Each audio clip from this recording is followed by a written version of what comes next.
When it started to happen, I like Googled, like, why can't I see my children and stuff like that. It was just so, I'm like, I've done nothing wrong, but all of a sudden, like, the term parental alienation popped up the first time for me, and I didn't even have to read about it. The name in itself, I was like, bing, light bulb moment. This is it. This is what is happening. It has like a huge effect on your mental health and your physical health. You shouldn't have to hear negative things spoken about one parent at the other parent's house. You shouldn't. I didn't know what was happening because nobody shared this truth. And then until I found out, honestly, like, a lot of the issues went away.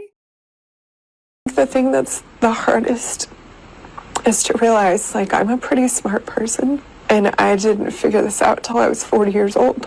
But that's kind of how I felt discovering that my father really did care about me.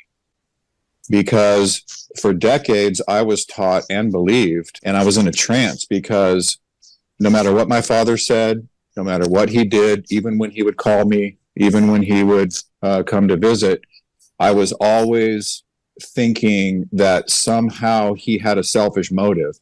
About 13 is when I started figuring things out, because at the time I'm 12, 13 years old, and I'm seeing my mom do to my sister exactly what she did to me. Within 3 years of kind of figuring things out, I left the house, and it was my mother that was alienating me from my father.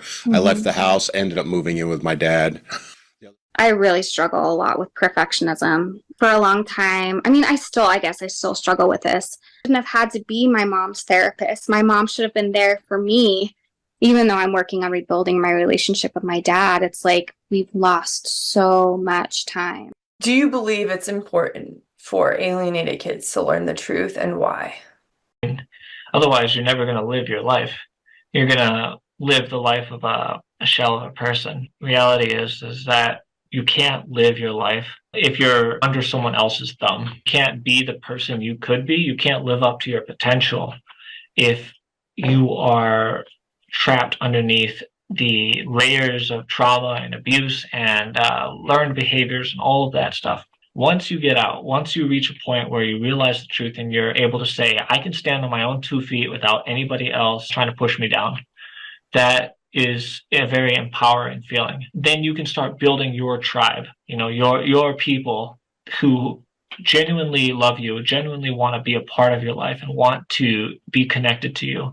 And then I would want parents to know that when you're going through a divorce and you weaponize your children, and you weaponize the doctors, and you weaponize the counselors, and you weaponize the courts and the judges and the DCF workers and the teachers at your kid's school and the principal, and you weaponize the other siblings against that one sibling. And you wonder why we come out with complex PTSD.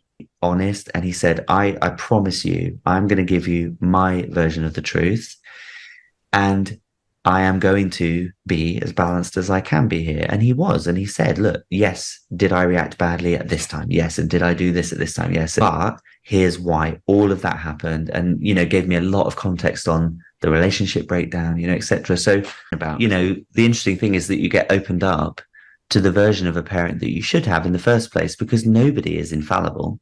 There is no such thing as a perfect parent. And the picture of my dad that he painted of himself, and that I believe to be true, is one of a good enough parent, because that's what we all really can realistically ever be, is a good enough parent.